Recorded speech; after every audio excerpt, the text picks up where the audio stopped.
Okay, in this video, I'm going to talk to you about painting back to front, which is kind of important when you're working with opaque paints like acrylic or oil. So here's my setup.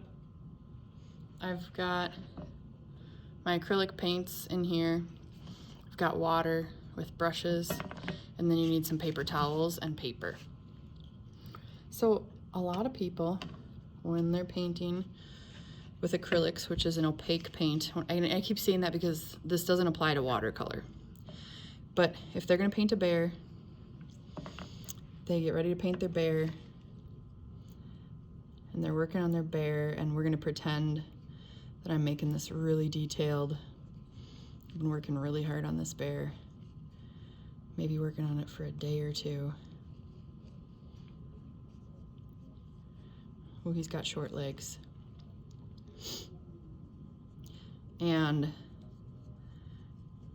they get this bear all the way detailed out, and they're so proud of themselves. And then they start to think, now what? Oh, well, I gotta paint the background, like the sky. So let's make a blue.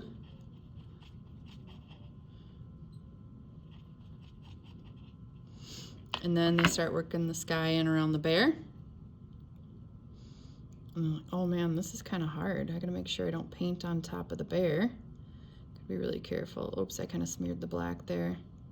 Oops, I painted on his back. Oh, I gotta go around the face. This is gonna be tough. Oh, I totally messed that up. I just painted on the bear's head. And you're trying really careful to paint the background around this bear. This is not the way you wanna paint with opaque paints. This will drive you crazy, and it just won't look as good. So what you wanna do instead is you wanna paint back to front. So if I'm gonna paint that bear, I would start with the blue sky, because I wanna start with the thing that's the furthest away from me. And I'm not gonna paint the whole paper just for time's sake to show you. But the blue sky would be first.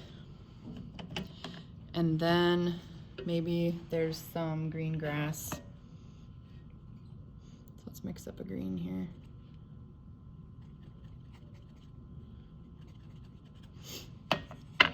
So down here, I'll put some green grass. It's really bright grass. And then I'm working back to front, so that stuff's the furthest away. But then I just start working my way forward. So now, let's say there's some trees. So there's some pine trees in here. Shadowy pine trees, apparently.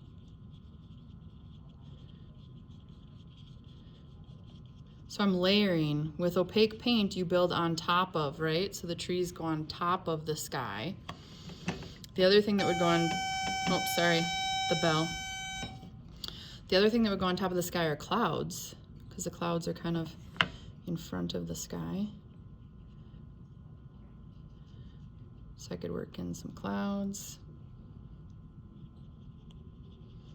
So you're layering, building layers. And then the sun.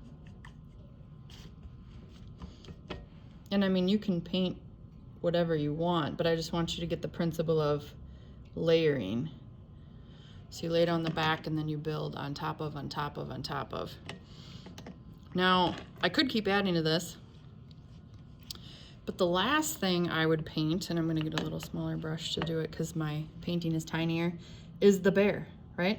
Remember, this painting was all about the bear, but the bear is the foreground. It's the closest thing to me. I got a little too much water in my paint.